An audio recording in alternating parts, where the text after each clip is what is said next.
up, Raider fam? Hey, what's up, Raider fam? How's everybody doing tonight? This is Ariel Zuniga coming to you live from Vegas, Las Vegas, Nevada. Just gonna wait for a few more people to pop in here.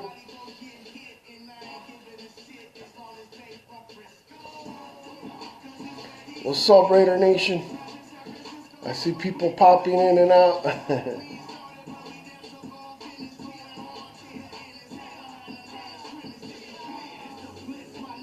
What you doing, Sophie? What's up, Raider fam? That's my baby girl right there in the background. My little Raider Red. I was gonna put on her Raider jersey, but don't know where it's at right now. So what's up, Raider Nation? Let's get into this, and I'll go ahead and update people. I'll go ahead and go back and recap, as you know, in a little bit of what's going on. For those of you that are tuned in right now, I don't know if you guys have seen my videos that I posted earlier and the pictures I just posted up about 10-15 minutes ago on ReACTION site. I did my weekly rounds at the Las Vegas stadium site. If you haven't seen those videos or those pictures, I recommend that you go to the site after this show and go back and look at those videos and those pictures, so you could kind of get a visual of what I'm about to talk about. And I'm pretty much gonna recap of what I saw today. I started going out there taking videos and pictures since February 1st of this year, and I want to say in about 5 weeks of me going out there, I've seen significant progress, and I mean, when I look back at the videos and the pictures from the first day that I went over there and to now, it's like really amazing. You know, what's up, Marvin? How you doing, brother? And you know, it's just amazing the significant progress that's been going on over there. So, what's new out there today? Let me just go real quick and what's new out there. So I posted some pictures earlier this week, and what's up, Frank De La Rosa? I posted some pictures earlier the week as they were rolling in parts for certain segments of the batch plant. Basically, what the batch plant is it's a big machine that's going to be making cement. You know.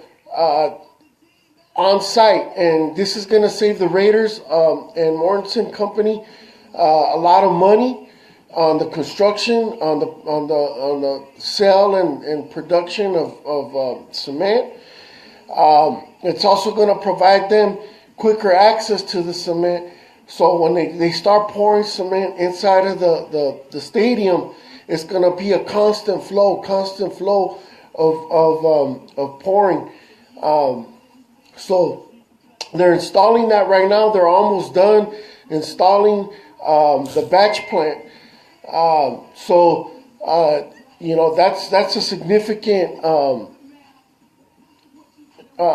sign that the construction is well underway and they're preparing.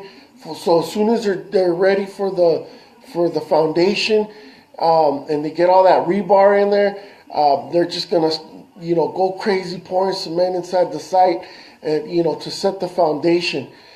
Another interesting thing that significant progress out there that's on the stadium site is they brought in parts and they put together a big crane, and that crane, the reason why that crane is so important is steel is going to start coming in any week now.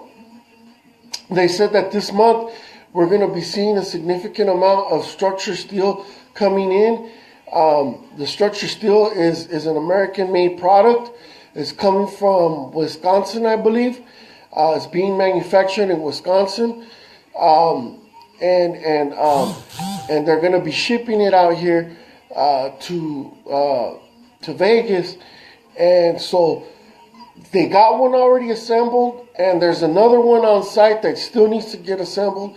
I imagine, by the end of the week or by early next week, that the second crane will be assembled.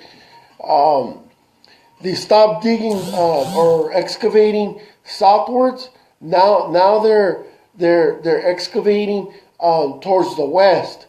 So they're widening the stadium. Brothers and sisters, man, this construction is so massive. It is like crazy how big the stadium is going to be. By the dimensions and by what they're telling me, they're not even done excavating going south. They are going to continue to go south, but right now they're concentrating going westward, and it's really amazing what's going on. I would give it another 2 weeks or so, and this is just my opinion. I'll give it another 2 weeks before they're done with the flood drainage system.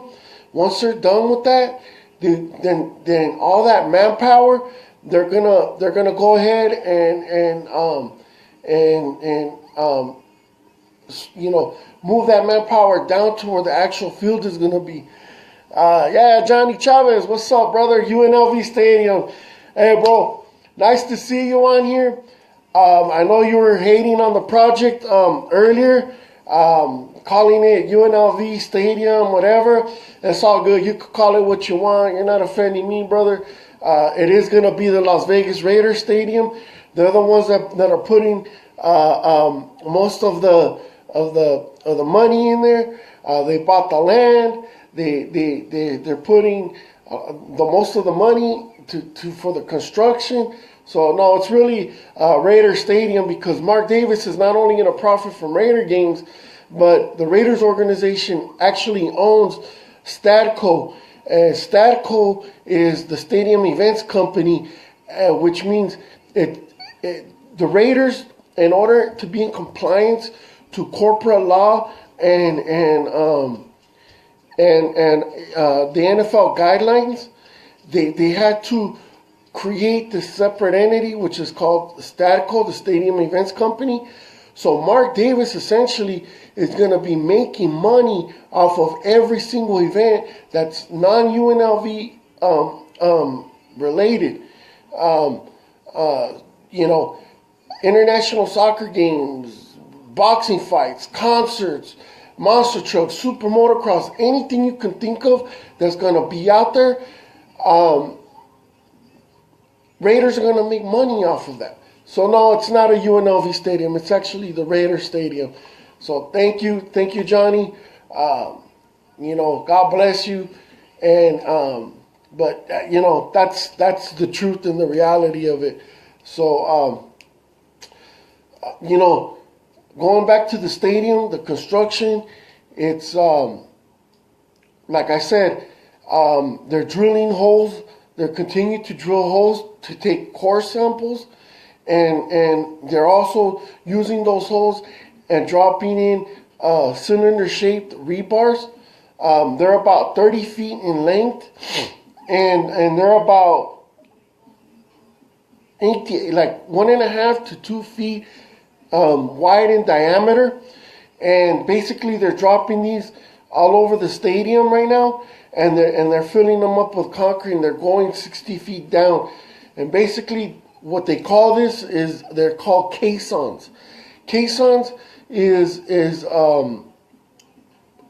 another word for like pillars, and these pillars, these caissons, they're essential to sustain the stadium once it's built. And and this is going to keep the stadium from actually sinking. So it's something typical, nothing special in Vegas. So,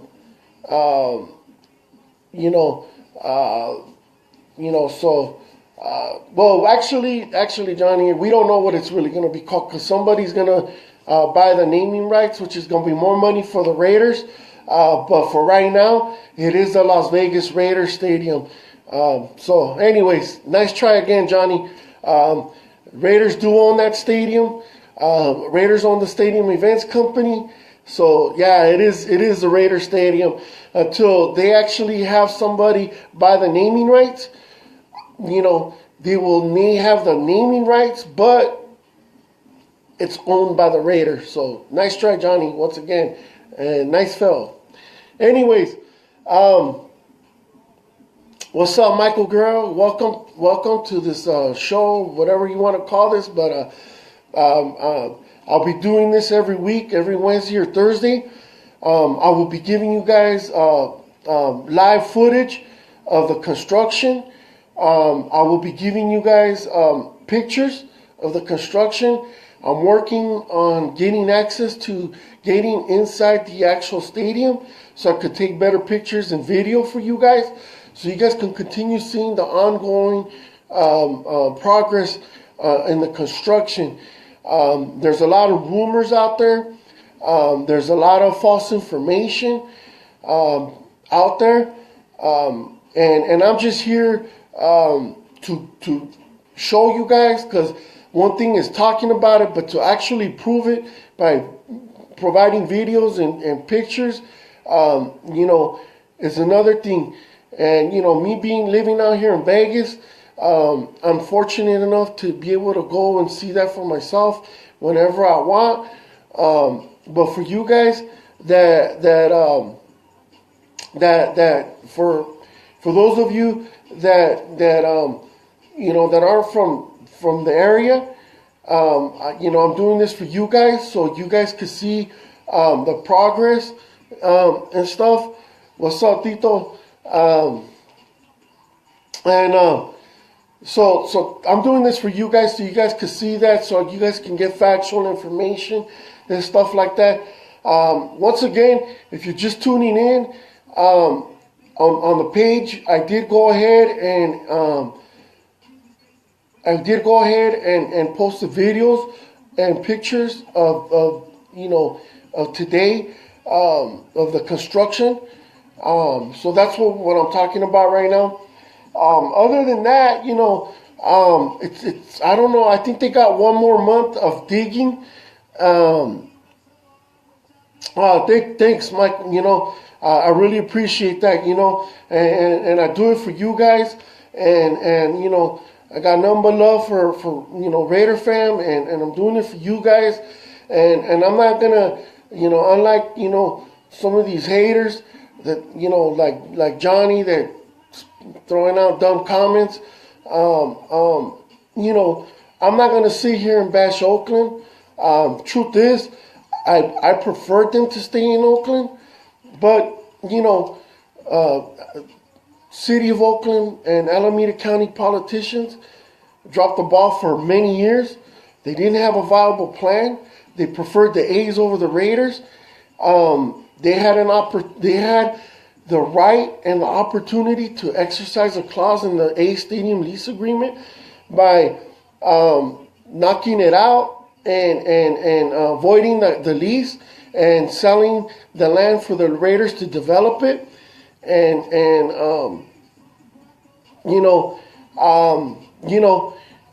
they just didn't do it. Politicians failed. But anyways,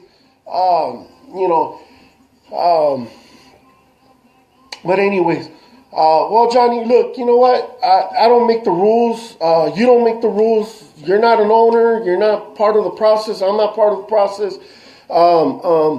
And stuff like that. So, I'd rather the Raiders share the stadium with UNLV, where they'll have alternating weekends of the stadium usage, than having our players playing in a dirt field with the A's.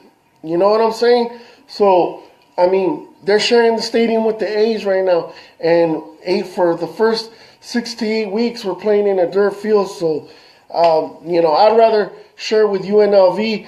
And in order for us to get that $750 million in public funding, we had to share the stadium. That was one of the provisions in SB1 and part of the lease agreement that we needed to, in order to get that public funding, we needed to share with UNLV.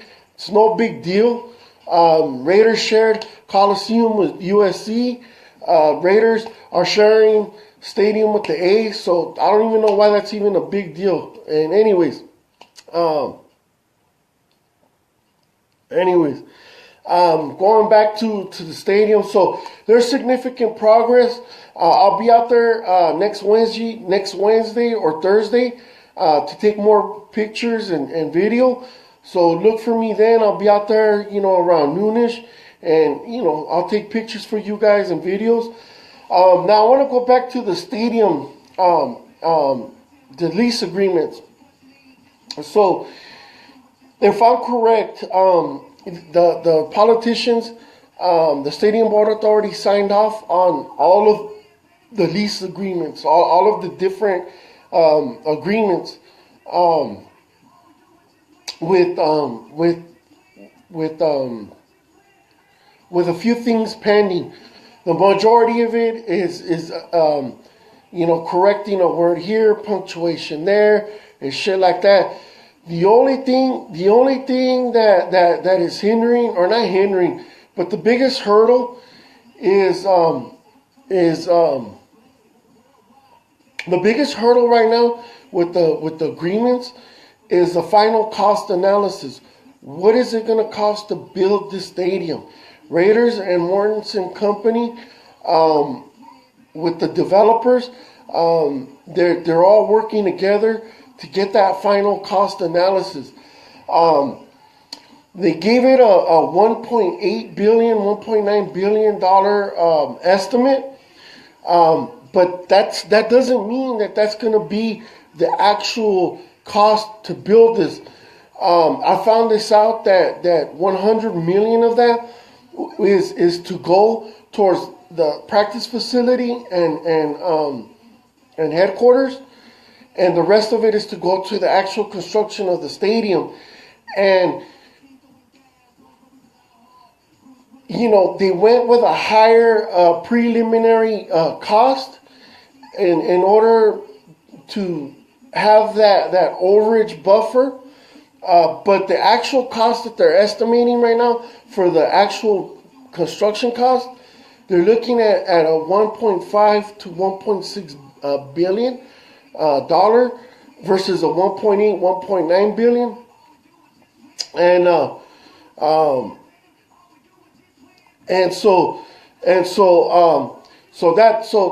But more info of that is going to come out. And if you look at the Minnesota Vikings Stadium, the original cost for that was 1.5 billion dollars, and then but they went ahead and what they did was, in order for it to pass and get it under budget, they tweaked some things. They took some things out and they tweaked it so that the final cost came out to $1.2 billion. And so I think that's what the Raiders are going to do. All right, Mike. Good night, brother. So it's going to have, so the Raiders' original cost was 1.8, and so it might end up going down to 1.5, maybe 1.6, and then it might even go even lower than that as we get into the future. And this is how the Raiders can manipulate it. They can manipulate it like the Vikings. Why would someone care about the building process of a stadium, and let alone the Raiders draft and who they should get? Irrelevant information. 2 more years in Oakland. Well, this might be irrelevant to you, Carlos Barraza, but I'm here to talk about the stadium developments and all that. It's an ongoing process, so I'm talking about what's going on now, and so I'll get to all of that other stuff later. Everybody's talking about the draft and free agency, and so I'll get to that in a minute. So, anyways, so the Raiders, they're trying to identify what state of the art means by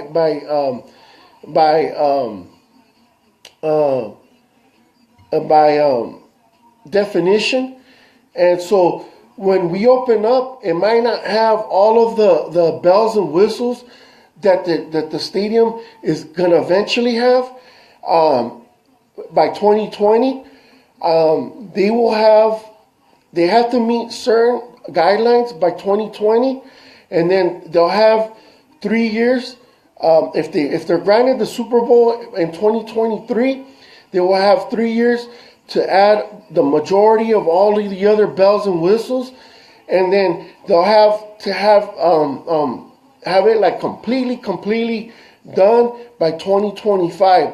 This is what the information that I got from the last Stadium Board Authority meeting that I got, and anyways, and so yeah, so it is really crazy. So we probably won't have the stadium in its complete form till like 2020, between 2023 and 2025. So, but it will still be signed off in 2020 for use for the Raiders.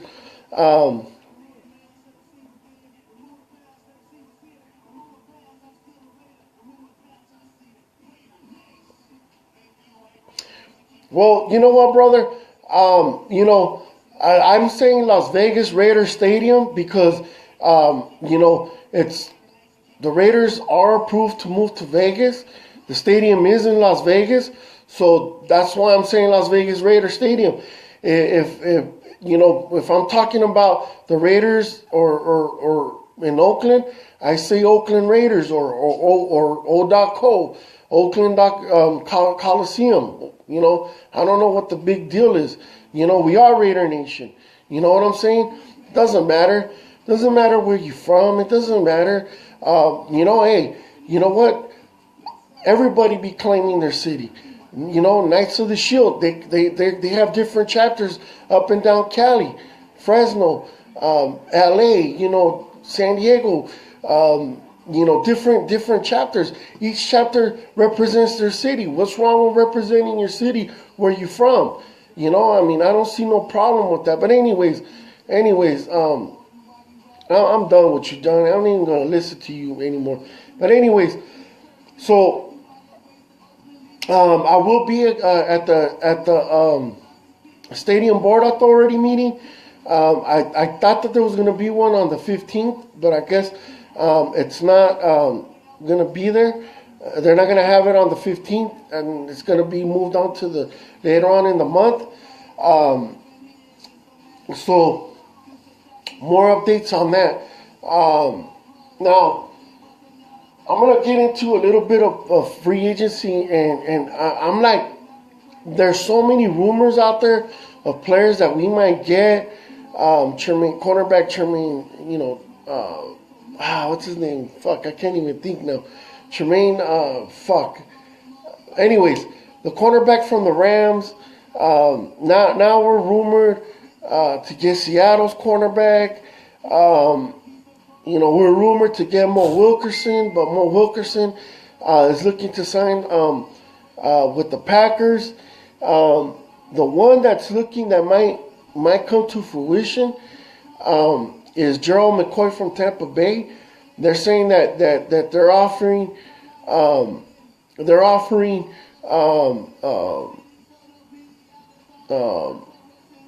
talking about us giving a second round pick, for Gerald McCoy. That's just a rumor. I don't know how true that is, but we'll see what happens. To be honest with you, every year we're rumored to get these big free agent signings, and I'll be honest with you, I really don't see Reggie McKenzie pulling the trigger on any of these free agents. The reason why is we got to sign Khalil Mack. What's that going to look like? Where are we going to be at with cap space after we give Khalil Mack his contract? What are the details? Is it front loaded? Is it back loaded? How much cap space are we going to have to spend? How much are these free agents going to be asking for? So there's a lot of top tier free agents that I think a lot of teams are going to overpay. And to be honest with you,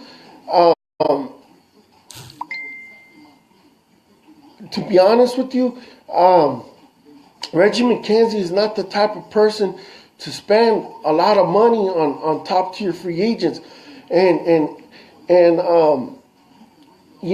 somebody you got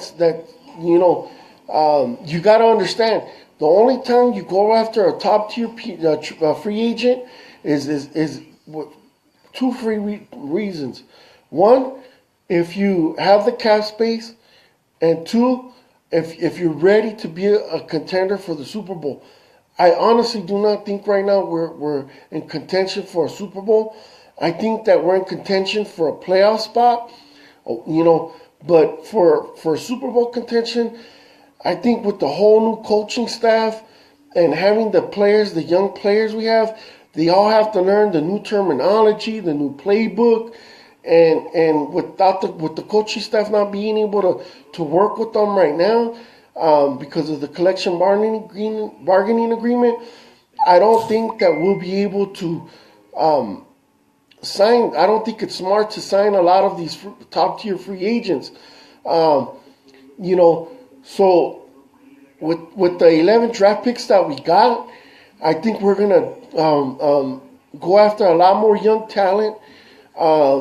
And I also believe that if we do get any free agents, it's going to be in the middle class to the lower class free agents. And, they're going to be to compete for starting positions. They're going to be, for depth and stuff like that. But like I said, it's really hard to talk about free agency until we know what's going to happen with Khalil Mack. Because Khalil Mack is a top defensive end linebacker, and if we have to franchise tag him, it's going to be crazy.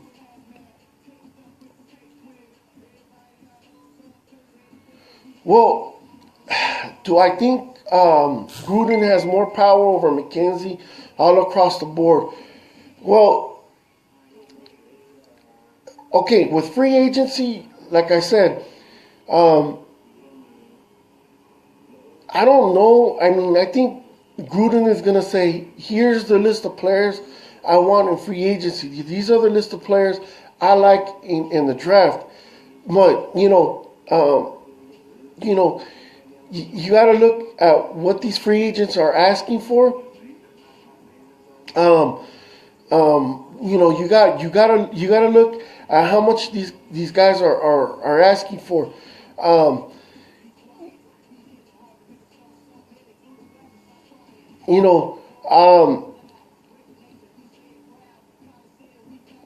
I'm sorry, I lost my train of thought right now.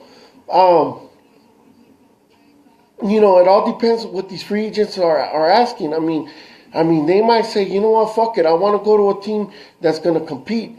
They might say, you know what, fuck it, I want to go play for John Gruden.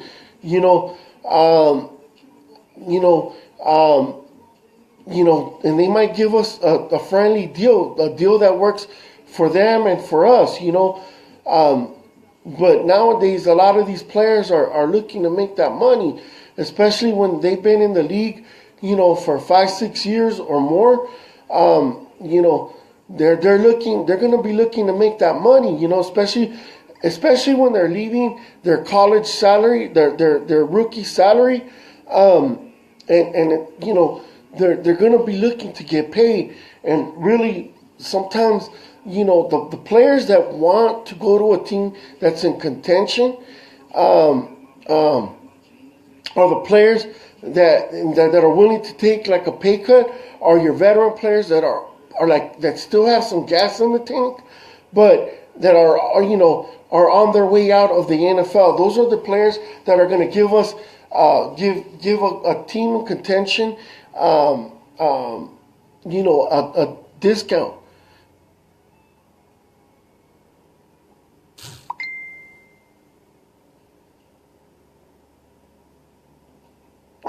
Yeah, and yeah, I you bring up a good point, Marco Rivera. A lot of that we could bring in free agents, and that money can be backloaded. Year three, but that means that we have to give them a 3-year guarantee, a minimum of 3-year guarantee. And the reason why something like that would work is because Las Vegas is a no state income tax state. So players will make a lot more money in Vegas than they would in California because of the state income tax. I believe in their tax bracket it's like 13.8% and stuff like that. So I think Gruden wants to work on everything. I don't, it's really hard. Gruden is not really saying a lot. But I think he wants to see more out of these young players. And I think, you got to understand, we had coaches that were former players, players that were in coordinator positions that know how to develop positions. They were better position coaches than they were X's and O's type of guys, But now Gruden is bringing in people that are X's and O's kind of guy. And I think, the thing that proves that point is look at Ken Norton, the way he was coaching our defense versus Chuck Pagano when he stepped in. Chuck Pagano, when he's an X's and O kind of guy, he knows how to put players in positions to succeed. And that's the beauty of John Gruden's coaching staff is these guys are teachers. They're X's and O's kind of guys. They know how to evaluate talent. They know how to put players in position to succeed. And I think that's the bigger picture that a lot of people don't see. And I think that's going to make a world of difference. And I think the biggest hurdle or the roadblock or however you want to call it, the biggest thing that's going to hinder the growth this year is the players have to learn new schemes and new terminology. As much as I'm hyped up over Chucky and a lot of the things that he may do in free agency, whatever, the draft, that fact is just still right there is that our players need to learn a whole new scheme on all three phases of the game, on defense, offense, and special teams. So, the coaching staff, they got their work cut out. The players got their work cut out. So it might not be till like week 6 that it all starts coming together, And, I really think that 2019 is going to be a huge year for the Raiders. And I really hope that, I don't have my hopes. I'm going to I root for the Raiders where they're 0-16 or 16-0, but I just, keep it with that in back of my mind. I'm excited to see Raider football, but my hopes are not high. But I hope 2019 is the year that we go to the Super Bowl and win it all. We need to win a Super Bowl for Oakland before we leave. It is imperative that we do that. And so, I really, really, I really hope we win a Super Bowl for Oakland before we leave. It's gonna suck if we don't, and we win a Super Bowl in Vegas as soon as they come over here. I think Oakland deserves one last Super Bowl. And I hope to get it, 2019, kind of like a going away present, for the fans up there. You know, so that's my thoughts on free agency. Until we know what the bigger picture is, we won't know what the bigger picture is until we know what's going to happen with Khalil Mack and his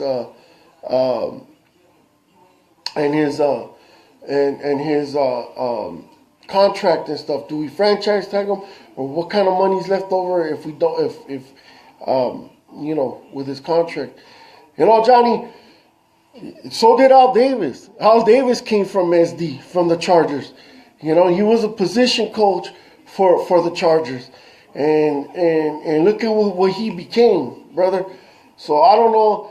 All of our coaches came from other places, So I don't know why that's even an issue, bro. Like, that's really stupid. Like, I'm sorry, Johnny, but you're coming up with some dumb shit, bro, for real. And anyways, have a good night, bro. No, if I'm correct, I think they're gonna play in Oakland for 2019. I don't remember the last time I saw if they were talking about extending the lease for one more year. I don't know. Or if they already extended it. But as far as I'm concerned, I believe they gave the Raiders a 1 year, one year extension to play in Oakland. I think they'll be there in 2019, and they're probably going to jack up the rent on the Raiders. And at the end, who's gonna fork up the money are the people that are going to go watch them in Oakland. But anyways, free agency. Free agency hangs on the hinges as well on who we sign, which players we resign, which players we get in free agency. And oh, did I say Chuck? Oh shit, my bad. I get confused with John and Chuck Pagano. I'm sorry. Yeah, you're right. It's John Pagano. Chuck Pagano was in Indy. He's Indy's former coach, his brother. Yeah, my bad. But anyways,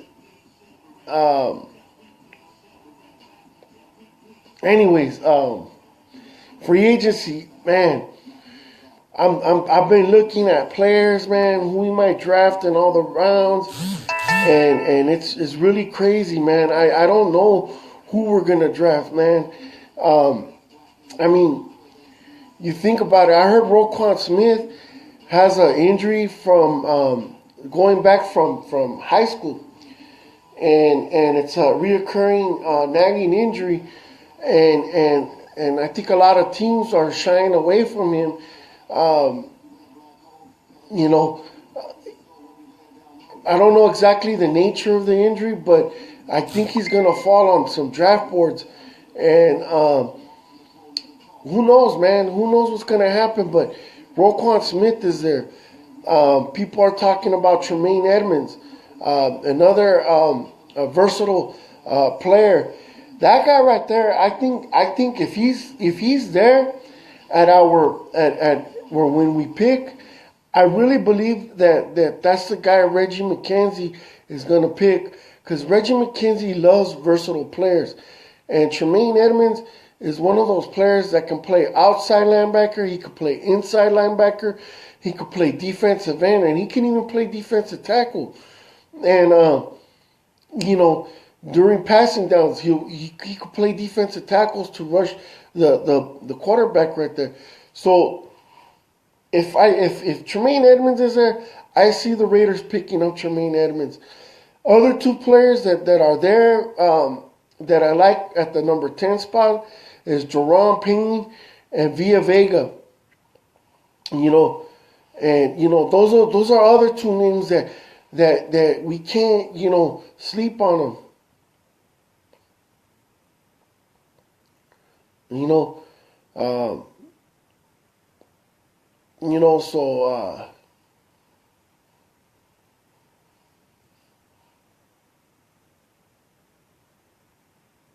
yeah, Omar. Yeah, I mean, they that might be a case. Maybe people are blowing it out of proportion, so he does fall, and slip, into the mid rounds, and a team, whoever drafts in the mid rounds, can get him, and maybe they're the ones that are pushing that agenda. I don't know, but I think the four players that I think that will be there, that we have an opportunity to pick up, is going to be Roquan Smith, Tremaine Edmonds, Villa Vega, and Daron Payne. I really love all four of those picks. Unless Minka Fitzpatrick falls to us, which I doubt, damn, So I think those are going to be like the players that we're going to get in the first round that are.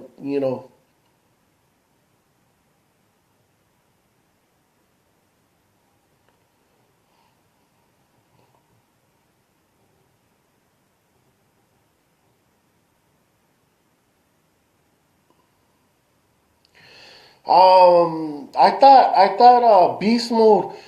We have until March 18th to figure out what we're gonna do with beast mode.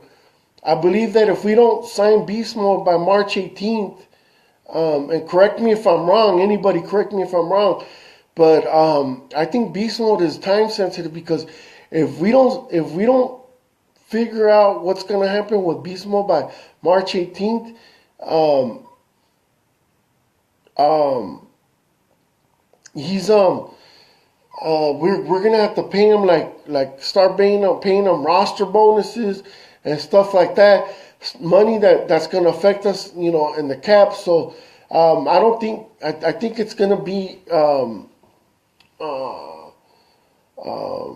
I think it's gonna be March 18th when we'll know for sure what's up with beast mode. And as far as Mac, I think they want to figure that out as soon as possible, because if they can't come into terms with Mac, and his agent, then they're gonna have to put a tag on him, you know. And I don't know how much we're probably looking at about 17 million, 18 million, or maybe even a little bit more, um, you know, and stuff.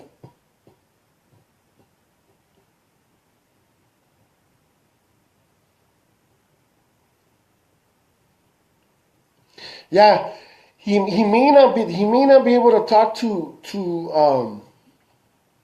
Beast Mode, but they can negotiate their contracts with their agents.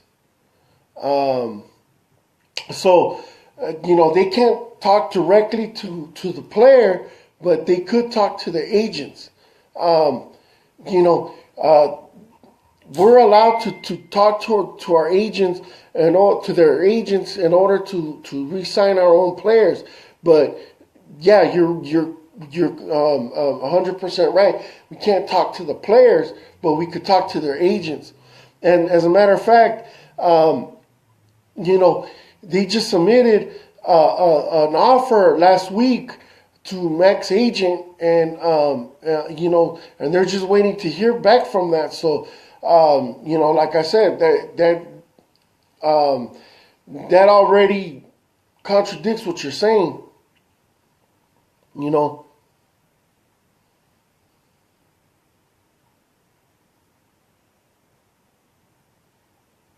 no, no. Okay, once again, per CBA, a team cannot talk to their players, but they can negotiate contract terms with the player's agent.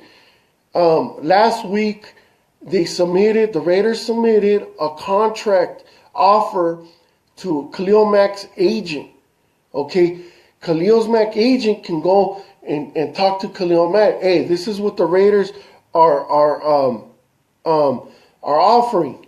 Okay, and they can negotiate that way, but they cannot talk to the player themselves. But they can negotiate contracts.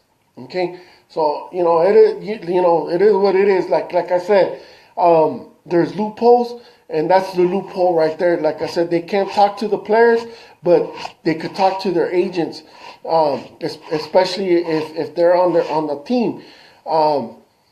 This is what you're talking about is something totally different than what you're thinking about and talking about is something totally different. The NFL wants teams to re-sign their star players. They want to keep their players. So in order for and that's why right now you have I don't know till when is the deadline to put franchise tags on your players, but you could talk to your players' agents to get them signed. You can offer them contracts, but you can that is going to determine if you put a franchise tag on your player or not. And if you see, there's teams already putting franchise tags on their players because they haven't come to terms with those players.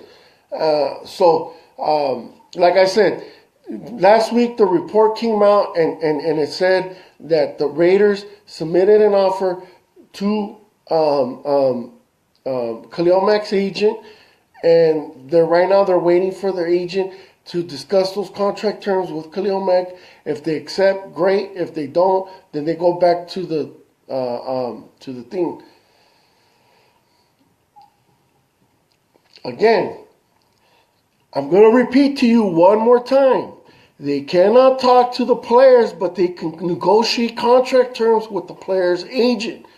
Talking to the agent is not talking to the player. I don't know why that's so hard to understand, but anyways, I'm not going to argue that point. I'll post a link of the contract offer that they offered Khalil Mack, and it's the same thing that can happen that's happening with Beast Mode. And then I believe he has till March 18th. The Raiders have till March 18th, and that's when Beast Mode's contract is up. Or maybe I'm mistaken. Maybe it's May 18th. I don't know. But I believe it's March 18th that they have to figure out what they're going to do with Beast Mode. And having that clause in the CBA where they can't talk to players is why a lot of people think that they're not going to be able to, that they're not going to re-sign them. But, I think that's where all the rumors are stemming from. And no, you're talking about the legal tampering period. That hasn't came up yet. The legal tampering period with free agents is in a few months. I mean, not a few months, in about, I believe it's in the beginning of April or after the first week of April. That's the legal tampering period where people could talk, with free agents and stuff. But anyways, yeah, there you go, March 15th. Anyways, so going back to the draft, I don't, in the second round, there's a lot of good players. There's good running backs, and in the second round that might be available. There's a few linebackers that are available, a few defensive ends that might be available.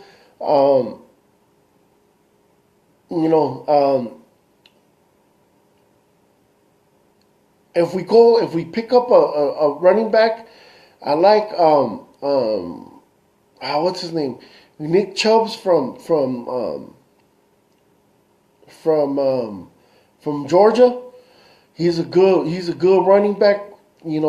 If the Raiders elect to part ways with Beast Mode, that'd be a good replacement right there. I can't remember his first name, but his last name is Juice or something like that. That guy right there, he'd be a good pickup in the second round. He's like a baby Beast Mode, man. He's like another Marshawn Lynch, and so he'd be a nice pickup in the second round. Another player that I like that we might be able to, running back that we might be able to pick up in the third round is Rashard Penny.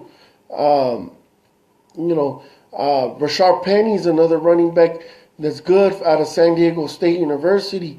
But he'd be a nice pickup in the third round. And we got Elijah Hood. But we don't know where he's at. He's on the practice squad. Chucky has to look at his film, and if he feels he's comfortable with Hood, then we go with Hood, and we don't spend a draft pick in the second round on a running back or the third round. I think that it's a weak draft for offensive tackles. I think that most of the good tackles will go in the first and the second round, and then there's going to be a big drop off. I think in the sixth round we might pick up a couple tackles that may be developmental guys, but we definitely need to address that offensive tackle position. Our right tackle position has been horrible. We haven't found a solution for a right tackle position. Penn, he got injured the last 2 years. He's getting up there in age. He's still playing at a good level, but how much longer can he play at a high level at left tackle? We got to eventually find his replacement, and I could see us doing that anywhere between the 4th, 5th, and 6th round. Maybe pick up a tackle out there. I did hear a rumor today, and again, rumors are like anytime a free agent hits out there, I don't know why the rumor mills all of a sudden associate that player as a possible landing spot to land on the Raiders. I don't know what they're looking at, what they're thinking about, but we did release. My brain is fried right now. We did release what's his name? One of our tight ends. He was more of a blocking tight end. So rumor has it that we're looking at Tyler Eifert.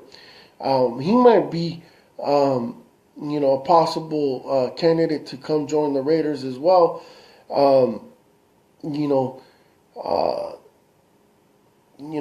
Again, he's one of those top tier players that a team might go after and overspend on.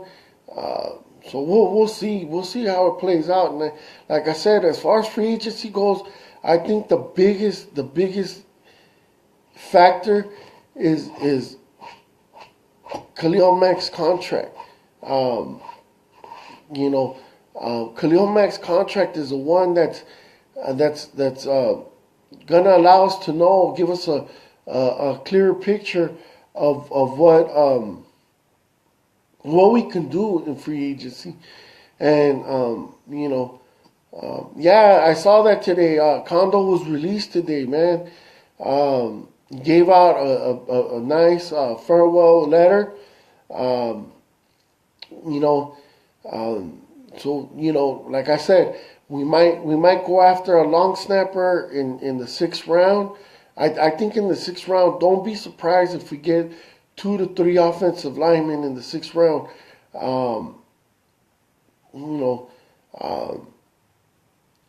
I think we're okay right now on the line, but I think that we're gonna pick up some guys in the 7th, 6th round for development.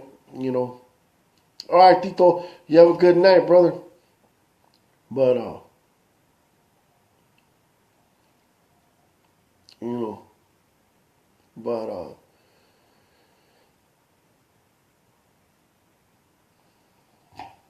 hold on one second.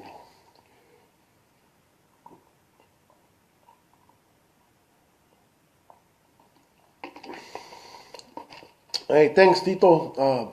thank you very much. I'll be doing this again next Wednesday or Thursday.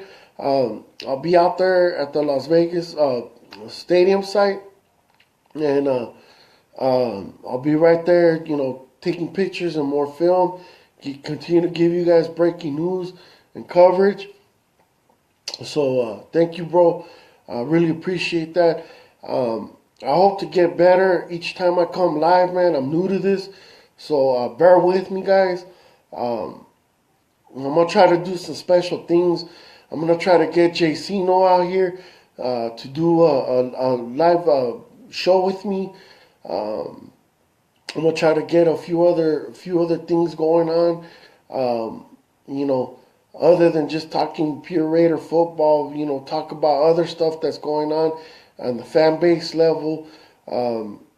Maybe I'll put together a video at the Raider Image store out here. As a matter of fact,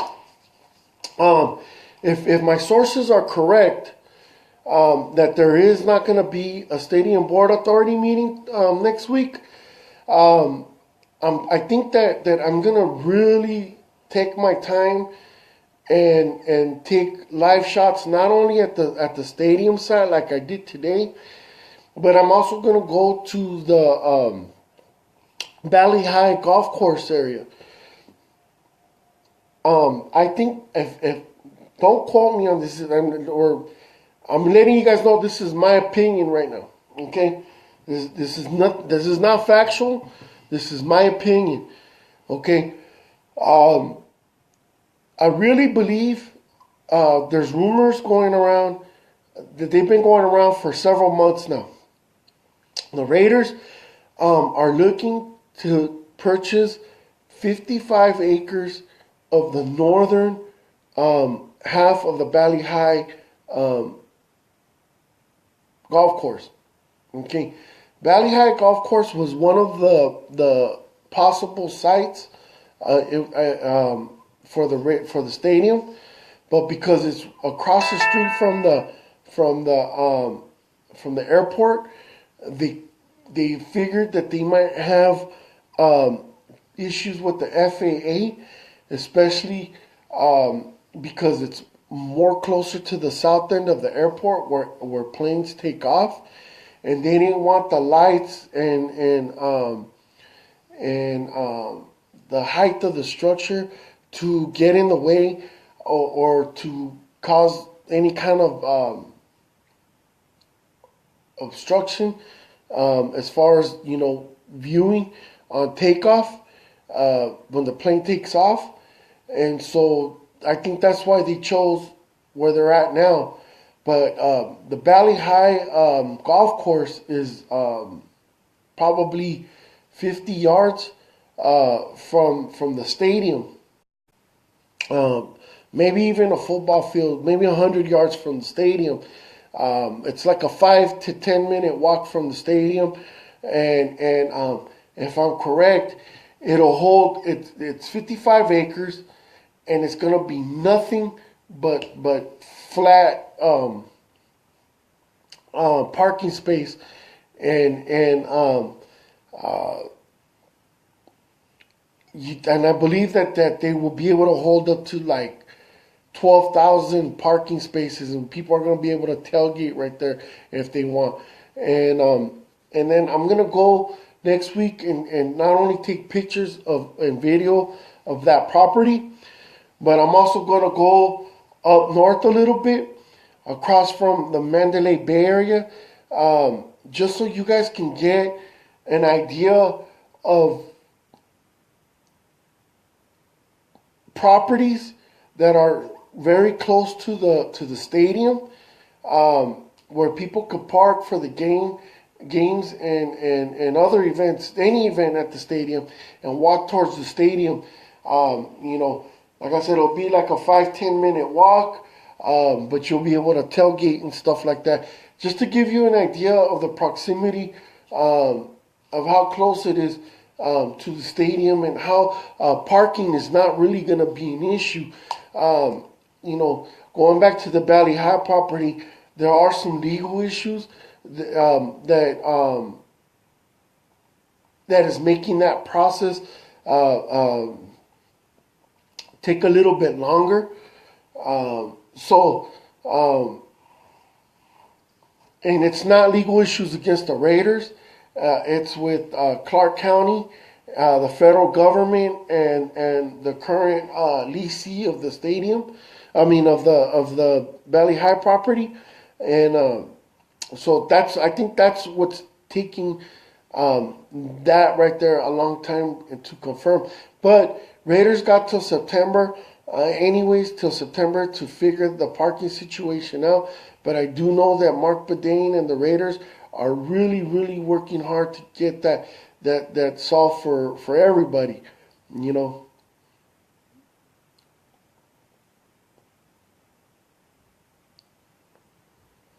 All right, Leslie. You know, my hearts and prayer goes out to you. I hope you feel better soon, sis.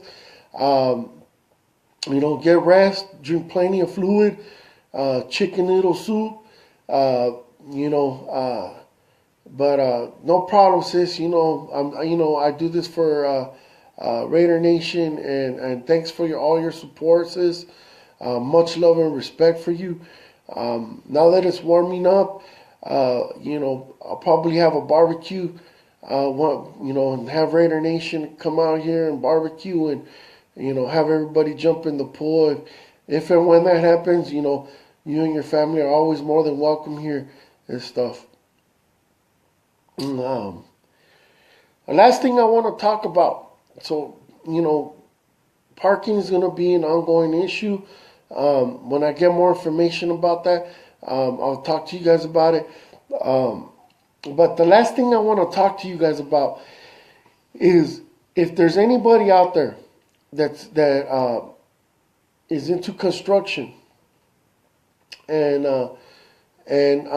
you guys wanna come out to Vegas, you wanna relocate to Vegas, you want a job working with the 872 locals union, inbox them.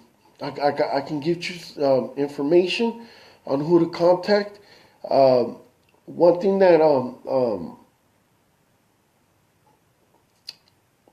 that they told me is that if you already belong to a union, a laborers union, a construction union, you could request a transfer from your city, from your union, and do a transfer over to Vegas. And that won't be no problem, and they'll take you in right away. And I believe that your seniority transfers over as well. So if you're interested, contact me, get a hold of me, message me private through Messenger, and I'll forward you that information. You know, and any other questions on any specialty skills, they could also refer you to subcontractors. You know, there's a lot of construction out here in Vegas right now. Construction is booming. Not only do we have the Raiders stadium, but we're also going to have the headquarters and practice facility. There's the Las Vegas 51s. It's a minor league baseball team. They're building them a new stadium as well. The expansion of the son of a bitch. The expansion of the convention center is going to start pretty soon. I think next year they're going to start the expansion of the convention center. They're wrapping up a hotel right now, a huge hotel and casino on the Strip. I think it's over there across from the Wynn Resort. And I think there's another casino that they're going to build, another major hotel casino out here. So if you're into construction and you want to relocate to Vegas, and I'm telling you, there's a lot of construction over here. Housing, there's a lot of houses going up over here in Vegas. The housing market is booming. So like I said, if you're part of a union, I was told that you could put in a transfer from your union into the local 872s, and your seniority will carry over here as well. And I'll provide you with all that information. Just inbox me. Other than that, I'm gonna wrap it up. I don't see no other questions or comments. I see people popping in and out. You know, Raiders Bunny Ranch. Hell yeah. Well, you know what, man? It's funny you say that, Johnny. Right, I would say 30 feet from the southwest corner of the stadium. There's a big strip club right there called Crazy Horse. Scotty, what do you want? What do you want me to go over again? Everything, or the construction, or what did you want me to go over again?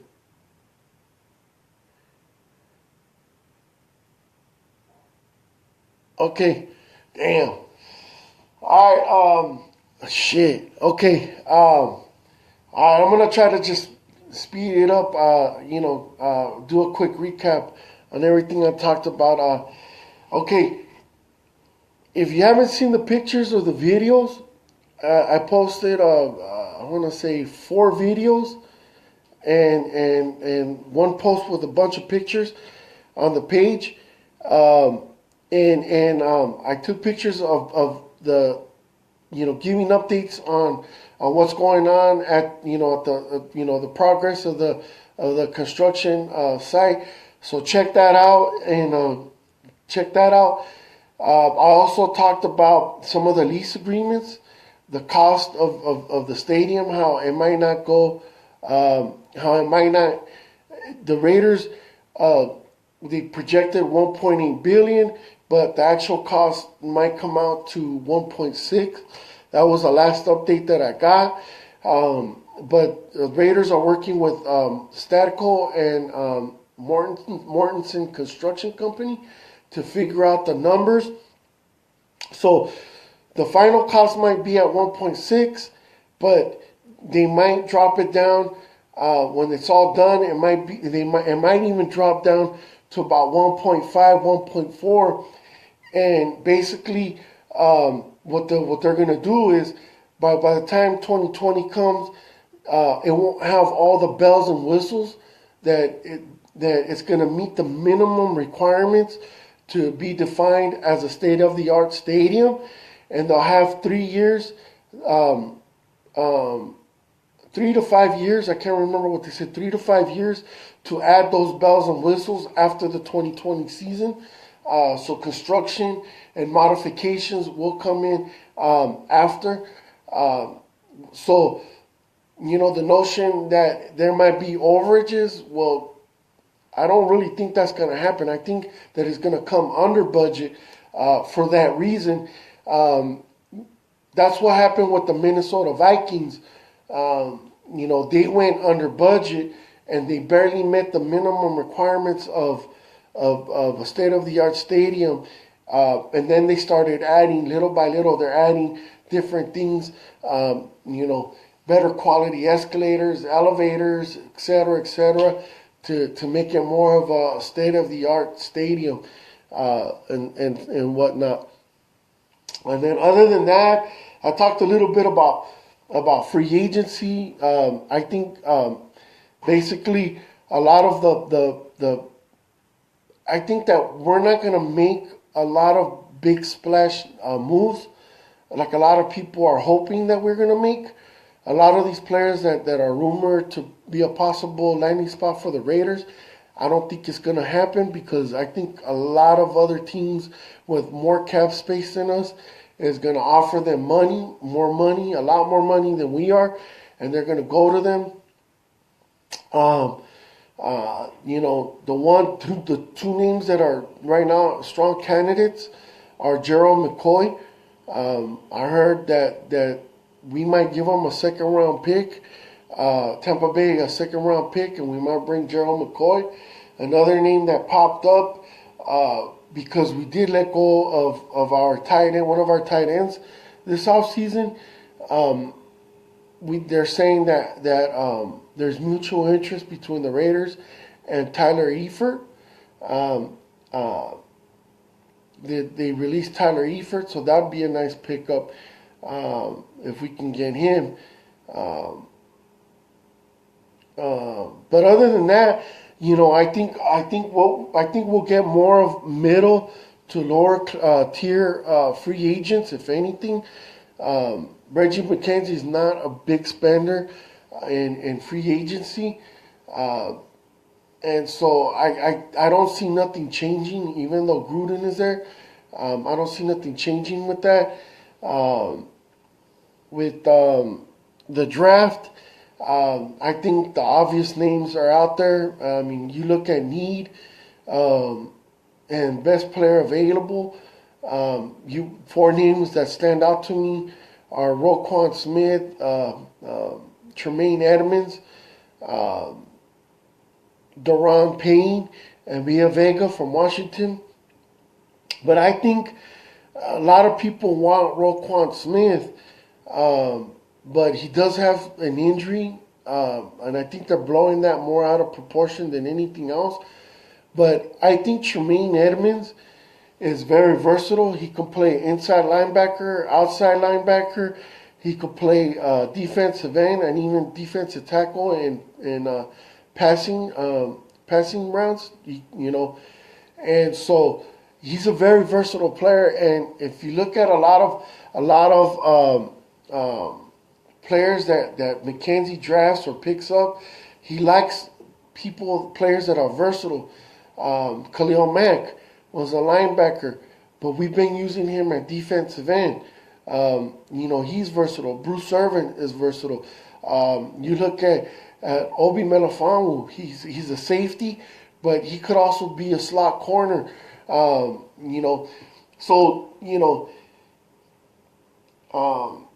McKenzie likes those versatile players. So if any name, I think any of those players that I mentioned, if he's there, Tremaine Edmonds, I could see Reggie McKenzie pulling the trigger on him. Now, as far as the other rounds, if we don't re-sign Beast Mode,